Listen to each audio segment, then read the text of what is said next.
3லேருந்து 4 வாரத்துக்குள்ளே உங்கள் தூக்கத்தோட அளவு 2லேருந்து 3 மணி நேரம் வரைக்கும் குறையிறத பார்ப்பீங்க. இப்போ எனக்கு கொஞ்சம் சோம்பேறித்தனம் வந்துடுச்சு. இப்போ பார்த்தீங்கன்னா அதனால் சராசரியாக ஒரு 4.5 மணி நேரம் தூங்குறேன்.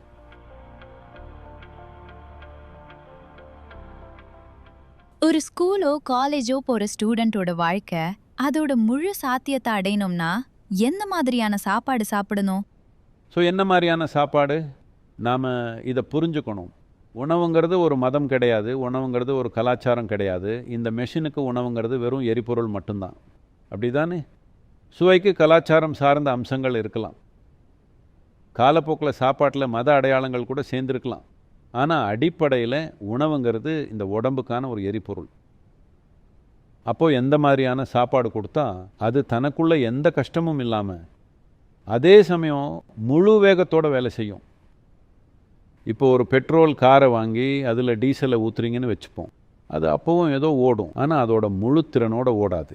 அதே மாதிரி நீங்கள் எந்த உணவை சாப்பிட்டாலும் இந்த உடல் எப்படியோ இயங்கும். ஆனால் எந்தெந்த சமூகங்கள் உணவை ரொம்ப கவனமாக தேர்ந்தெடுத்து சாப்பிட்றாங்களோ அவங்க செயல்படுற விதம், எந்த அளவு புத்திசாலித்தனத்தோடு இருக்காங்க, இப்படி எல்லாத்துலேயும் பெரிய வித்தியாசத்தை உங்களால் தெளிவாக பார்க்க முடியும். அதனால தான் இந்தியாவில் வெவ்வேறு நபர்களுக்கு வெவ்வேறு விதமான உணவுகளை நாம் பரிந்துரை செஞ்சோம். நீங்கள் கடினமான உடல் உழைப்பு தேவைப்படுற வேலைகளை செஞ்சால் அதனால் நீங்கள் ஒரு விதமாக சாப்பிடணும். நீங்கள் வியாபாரத்திலையோ இல்லை வேறு மாதிரியான வேலைகளில் இருந்தால் நீங்கள் வேறு மாதிரி சாப்பிடுவீங்க. நீங்கள் ஒரு சண்டை போடுற பிரிவினராக இருந்தால் நீங்கள் வேறு மாதிரி சாப்பிடணும். இப்போ நீங்கள் படிப்புலையும் ஆன்மீகத்திலையும் வாழ்க்கையோட சூட்சுமமான அம்சங்கள்லையும் ஈடுபடுறீங்கன்னா அப்போ நீங்கள் வேறு விதமாக சாப்பிடணும். நீங்கள் படிச்சுட்டு இருந்தீங்கன்னா ஏதோ ஒரு விஷயத்தில் கூர்மையான கவனத்தோடு இருக்கிறதா ரொம்பவும் சவாலான விஷயம். அந்த பாழாப்போன டெக்ஸ்ட் புக், மன்னிச்சிடுங்க, அந்த ரொம்ப ரொம்ப அற்புதமான டெக்ஸ்ட் புக் இருக்கே, அது ஒரு சராசரி புத்திசாலித்தனத்துக்கு ஏற்ற மாதிரி தான் எழுதப்பட்டிருக்கு. இது ஒரு பொதுவான பரிந்துரை. அது ஒன்றும் பிரில்லியன்ட் மாணவர்களுக்காக எழுதப்படலை. எல்லாருக்கும் புரியணுங்கிற மாதிரி பொதுவான முறையில் தான் எழுதியிருக்காங்க. எல்லாரும் வாங்கிக்கிறாங்க. ஆனால் அந்த டெக்ஸ்ட் புக்கை புரிஞ்சுக்க எவ்வளோ பேர் எவ்வளோ கஷ்டப்படுறாங்க. அதை புரிஞ்சுக்க அவங்க 10 தடவை படிக்க வேண்டியிருக்கு. ஆனால் அதே நீங்கள் பெட்டில் படுத்துக்கிட்டு ஒரு லவ் ஸ்டோரி படிச்சிங்கன்னா அதில் இருக்கிற ஒவ்வொரு வார்த்தையும் உங்களுக்கு அப்படியே ஞாபகம் இருக்கும். இருக்கா இல்லையா? இது எப்படி? அதனால் உங்களுக்கு ஞாபக சக்தி கம்மியாக இல்லை, கவனமும் கம்மியாக இல்லை. டெக்ஸ்ட் புக்குக்கும் உங்களுக்கும் இடையில் அந்த கெமிஸ்ட்ரி ஒர்க் அவுட் ஆகலை, அவ்வளோதான். அப்போ உங்களுக்கு தேவையானது என்னன்னா கூர்மையான கவனமும் ஆழமான ஈடுபாடும் தான். அப்புறம் மாணவர்களுக்கு இருக்கிற இன்னொரு பெரிய எதிரி இந்த டெக்ஸ்ட் புக்கை ஒரு ட்ரான்க்ளைசர் மாதிரி. அதை திறந்த அந்த நொடியே சினிமாவுக்கு போனீங்கன்னா நைட் 2 மணி வரைக்கும் முழிச்சிட்டு இருப்பீங்க. டெக்ஸ்ட் புக்கை நைட் 9 மணிக்கு திறங்க, அப்படியே அதில் போய் விழுந்துடுவீங்க. அதனால தூக்கங்கிறது இன்னொரு பெரிய எதிரி. அதனால் உடம்புல மந்தத்தன்மை இல்லாமல் இருக்கணும்னா நீங்கள் எப்படிப்பட்ட சாப்பாடை சாப்பிடணும்? யோக முறையில் நம்ம இதை எப்படி பார்க்குறோன்னா தமஸ், ரஜஸ், அப்புறம் சத்துவான்னு பார்க்குறோம். தமஸ் அப்படின்னா மந்தத்தன்மை, ரஜஸ் அப்படின்னா செயல்னு அர்த்தம், ஆனால் அதில் சமநிலை இருக்காது. சத்வா அப்படின்னா ரொம்பவும் சமநிலையான சக்தி. நீங்கள் படிச்சுட்டு இருக்கும்போது உங்களுக்கு ரொம்பவும் சமநிலையான சக்தி தேவைப்படுது. ஏன்னா உங்களுக்கு இயல்பாகவே ஆர்வம் இல்லாத ஒரு விஷயத்தில் உங்கள் கவனத்தை செலுத்த வேண்டியிருக்கு. அது உங்கள் கெமிஸ்ட்ரியோட ஒத்து போகிற விஷயம் இல்லை. உங்களுக்கு கெமிஸ்ட்ரி ஒத்து போயிடுச்சுன்னா எப்போவுமே அதில் முழு கவனத்தோடு இருப்பீங்க இல்லையா? ஆனால் இங்கே அந்த கெமிஸ்ட்ரி இல்லை, ஆனாலும் நீங்கள் அதில் கவனத்தை செலுத்தியே ஆகணும்.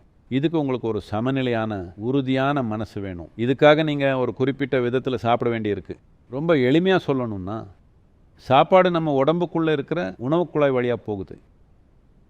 வாயிலிருந்து ஆசன வாய் வரைக்கும் ஒரு குழாய் இருக்குது, அது வழியாக தான் போகுது. அப்படி போகும்போது செரிமானத்தோட பல கட்டங்களை கடந்து போகுது. இங்கே நிறைய பேர் பயாலஜி படித்தவங்க தானே. இது அந்த உணவு குழாய் வழியாக தான் போகுது. இப்போ இது உதட்டில் இருந்து ஆரம்பிக்குது. இப்போ இங்கே பார்த்தீங்கன்னா எல்லா தாவர உண்ணிகளும் மாமிச உண்ணிகளும், இந்த விலங்கு உலகத்தில் பார்த்தோன்னா தாவர உண்ணிகள் அப்புறம் மாமிச உண்ணிகள்னு 2 முக்கியமான பிரிவுகள் இருக்குது. ஒன்று தாவரங்களை சாப்பிடும், இன்னொன்று இறைச்சியை சாப்பிடும். உணவு குழாய் பார்த்தீங்கன்னா அது உருவாக்கப்பட்டிருக்கிற விதம் தாவர உண்ணிகளுக்கும் மாமிச உண்ணிகளுக்கும் இடையில் ரொம்பவே வித்தியாசம் இருக்குது. மனித உடம்பில் இருக்கிற எல்லா விஷயமுமே நாம் இயற்கையாகவே ஒரு தாவர உண்ணி தான் சொல்லுது. ஆனால் உயிர் பிழைக்கிறதுக்காக நாம் மாமிச உண்ணிகளாக மாறிட்டோம். இந்த தாடையோட அசைவை பார்த்தீங்கன்னா எல்லா மாமிச உண்ணிகளுக்கும் வெட்டுற தன்மை மட்டும்தான் இருக்கும்.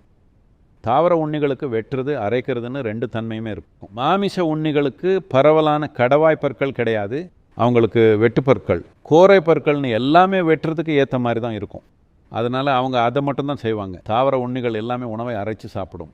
உங்ககிட்ட என்ன இருக்குது? 2மே. அதனால் நீங்கள் உணவை நல்லா மென்று தான் சாப்பிடணும். நீங்கள் ஏன் மென்று சாப்பிடணுன்னா உங்கள் உமிழ்நீரில் சில என்சைம்கள் இருக்குது.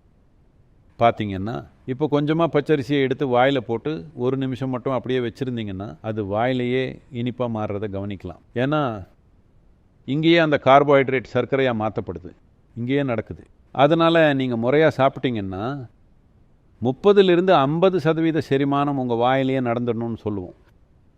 நம்ம செரிமான மண்டலத்தோட இந்த பகுதி பாதி செரிமானமான இல்லைனா ஓரளவுக்கு செரிமானமான சாப்பாட்டை தான் எதிர்பார்க்குது. ஆனால் இப்போ நாம் சாப்பிட்ற விதம் எப்படி இருக்குன்னா, நாம் செரிமானமாகாத உணவை மட்டும் உள்ள தள்ளலை, ஓரளவுக்கு சிதைக்கப்பட்ட உணவையும் சேர்த்து தான் அனுப்புகிறோம். இதனால் அதே அளவு ஆற்றல் கிடைக்கிறதுக்கு நம்ம சாப்பிட வேண்டிய உணவோட அளவு இப்போ அதிகமாகிடுச்சு. அந்த அளவு ஆற்றலை உற்பத்தி பண்ணுறதுக்கு தேவையானதை விட ரொம்ப அதிகமாக சாப்பிட்றீங்க. இதனால் உடம்பில் மந்தத்தன்மை வருது. ஏன்னா இந்த உடல் செரிக்க வேண்டிய அளவை விட ரொம்ப அதிகமான உணவை செரிக்க வேண்டி இருக்கிறதுனால மந்தத்தன்மை வருது. உடம்புல மந்தத்தன்மை வந்துட்டால் உங்கள் தூக்கத்தோட அளவும் அதிகமாகிடும். எத்தனை மணி நேரம் தூங்குறீங்க?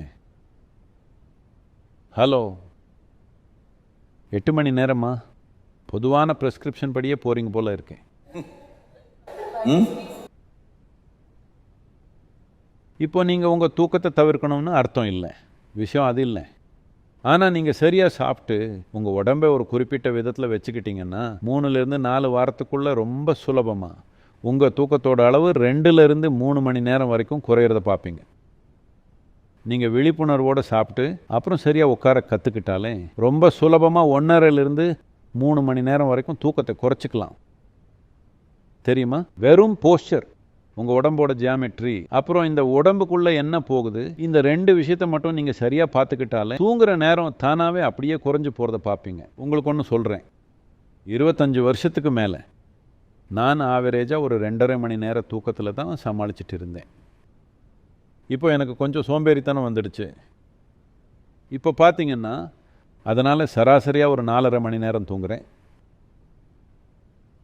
ஆனால் இது வாரத்தில் 7 நாளும் ஓகேவா? வருஷத்தில் 365 நாளும் இடைவெளியே இல்லாமல் எப்போதும் ஆனில் தான் இருக்கேன், கிட்டத்தட்ட எல்லா நாளும். ஒரு மாதமாக என் பொண்ணு எனக்கு கால் பண்ணவே இல்லை. உனக்கு என்னதான் ஆச்சு, ஏன் கால் பண்ணலன்னு கேட்டேன். ஒவ்வொரு 6 மணி நேரத்துக்கும் நீங்கள் ஒரு புது ஊரில் இருக்கீங்க, நான் என்ன தான் பண்ணுறதுன்னு கேட்டான். நான் சரின்னு சொல்லிட்டேன். அது உண்மைதான். சில நேரங்களில் ஒரு நாளில் 3 ஊருக்கு போகிறோம். அதனால் இது இடைவெளியே இல்லாத ஆக்டிவிட்டி. இன்றைக்கி என்ன சுற்றி இருக்கிற நிறைய பேர் இதை செய்ய கற்றுக்கிட்டாங்க. என்னை சுற்றி 100-150 பேர் இந்த மாதிரியான வேலை செஞ்சிட்ருக்காங்க.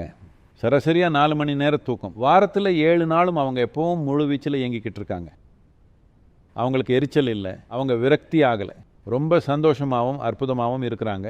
இது எப்படி நடக்குதுன்னா இதுக்கு பின்னால் நிறைய விஷயங்கள் இருக்குது. ஆனால் அதில் ரொம்ப முக்கியமான ஒன்று உணவு. எப்படி சாப்பிட்றீங்கிறது தான். நீங்கள் எதை சாப்பிட்றீங்கிறது மட்டும் இல்லை, எப்படி சாப்பிட்றீங்கிறதும் ரொம்ப முக்கியம். ஏன்னா உணவுங்கிறது ஒரு உயிருள்ள விஷயம். பெண்களில் நீங்கள் எல்லாரும் செய்யக்கூடிய ஒரு சுலபமான விஷயம் என்னன்னா, உங்களுக்கு இருக்கிற பல ஆரோக்கிய பிரச்சனைகள், அந்த மந்தத்தன்மை, கவனக்குறைவு, இதையெல்லாம் கவனித்து பாருங்கள். 40லேருந்து 50% உணவை சமைக்காமல் பச்சையாக எடுத்துக்கோங்க. அப்படின்னா அது உயிருள்ளதாக இருக்கணும், உயிருள்ள செல்களாக இருக்கணும். காய்கறியாக இருக்கலாம், பழமாக இருக்கலாம், நட்ஸாக இருக்கலாம், இல்லை முளைக்கட்டிய தானியங்களாக இருக்கலாம். நீங்கள் சாப்பிட்றதுல குறைஞ்சது 40லேருந்து 50% உணவாவது உயிருள்ளதாக இருக்கணும். செத்த உணவை சாப்பிட்டுட்டு உயிர் வாழணும்னு நினைக்கிறீங்க, இது செய்கிறதுக்கு கொஞ்சம் கஷ்டமான விஷயம். ஏன்னா இப்போது நீங்கள் செத்து போனதை உயிர்ப்பிக்க வேண்டியிருக்கு. ஆனால் நீங்கள் உயிருள்ள சாப்பாடை சாப்பிட்டீங்கன்னா நீங்கள் கவனிக்கக்கூடிய விஷயம் உங்கள் மனநிலை, உங்கள் கவனம், அப்புறம் உங்கள் தூக்கத்தோட அளவு, இது எல்லாத்துக்கும் மேலே சும்மா முழிச்சிட்டு இருந்தால் மட்டும் பத்தாது. நீங்கள் விழிப்பாக இருக்கணும் இல்லையா? நீங்கள் எவ்வளோ விழிப்பாக இருக்கீங்களோ, எவ்வளோ கவனத்தோடு இருக்கீங்களோ, அதுக்கேற்ற மாதிரி தான் இந்த உலகத்தில் எல்லாமே உங்களுக்கு பலன் கொடுக்கும். அப்படித்தானே?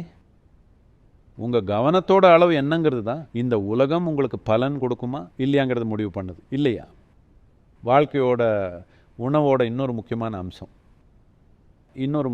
அம்சம் நீங்கள் எதையாவது சாப்பிடும்பொழுது அதோட ஜெனட்டிக் கோட் ரொம்ப சிம்பிளாக இருக்கணும். அதாவது அது ஒரு சிம்பிளான சாஃப்ட்வேராக இருக்கணும். காய்கறிகள், பழங்கள், நட்ஸ், முளைக்கட்டிய தானியங்கள் இதெல்லாம் ரொம்ப சிம்பிளானது. ஆனால் விலங்கு உணவுகள் அப்படின்னு போகும்போது அது ரொம்ப சிக்கலானதாக மாறிடுது. இப்போ நீங்கள் ஒரு மிருகத்தை சாப்பிட்றீங்கன்னு வச்சுப்போம், அதுக்குன்னு ஒரு சில உணர்ச்சிகளும் அதுக்கான வாழ்க்கையும் இருக்குது. இப்போது அதில் இருக்கிற அந்த கோட், நாம் இதை பற்றி ஏற்கனவே பேசிகிட்டு இருந்தோம். உங்கள் உடம்புங்கிறது வெறும் ஞாபக பதிவுகளோட குவியல் தான். அப்படின்னா அது ஒரு விதமான சாஃப்ட்வேர் தான் இல்லையா? இதுதான் ரொம்ப சிக்கலான சாஃப்ட்வேர். இந்த கிரகத்தில் இருக்கிற மற்ற எல்லா உயிரினங்களை விடவும் மனுஷங்களோட இந்த சாஃப்ட்வேர் தான் இருக்கிறதுலையே ரொம்ப சிக்கலானது. இப்போ நீங்கள் ஒரு மிருகத்தை சாப்பிட்டீங்கன்னா, அதுவும் குறிப்பாக ஒரு பாலூட்டியை சாப்பிட்டீங்கன்னா அதுக்கும் இதே மாதிரியான சிக்கலான அமைப்பு தான் இருக்கும். மனுஷங்களோட அளவுக்கு சிக்கலானதாக இல்லைனாலும் கிட்டத்தட்ட அதே அளவு சிக்கலான தன்மை இருக்குது. ஏன்னா அதுக்குன்னு எண்ணங்களும் உணர்ச்சிகளும் இருக்குது. இப்போ அந்த மிருகத்தோட கோடை உடைச்சி அதை உங்கள் உடம்புக்குள்ளே ஒரு அங்கமாக மாற்றிக்கிறது இல்லை, நீங்கள் முழுசாக ஜெயிக்கிறது இல்லை. அதனால் அது சில குணாதிசயங்களை உங்களுக்குள்ளே மிச்சமாக விட்டுட்டு போயிடும். ஏன்னா அது வேறு மாதிரியான சிக்கலான கோடு. அதை உங்களால் முழுசாக உடைச்சி உங்களோட ஒரு பகுதியாக மாற்றிக்க முடியாது. ஆனால் நீங்கள் இலையையோ, காய்கறியையோ, பழத்தையோ, நட்ஸையோ, இல்லை முளைக்கட்டிய தானியங்களையோ சாப்பிட்டீங்கன்னா இது ரொம்ப சிம்பிளானது. நீங்கள் அசைவம் சாப்பிட்டே ஆகணும்னா உங்ககிட்ட இருந்து மரபணு ரீதியாக ரொம்பவும் தூரத்தில் இருக்கிறது தான் சாப்பிடணும். பொதுவாக மீன்களும் மற்ற நீர்வாழ் உயிரினங்களும் தான் மனுஷங்களுக்கு ரொம்ப தூரத்தில் இருக்கிற உயிரினங்கள். அதனால் அசைவம் சாப்பிட்டே ஆகணும்னா அதுக்கு சிறந்தது நீங்கள் கடற்கரை ஓரத்தில் இருக்கீங்க, அந்த வகையில் மீன் சாப்பிட்றது தான் ரொம்ப நல்லது.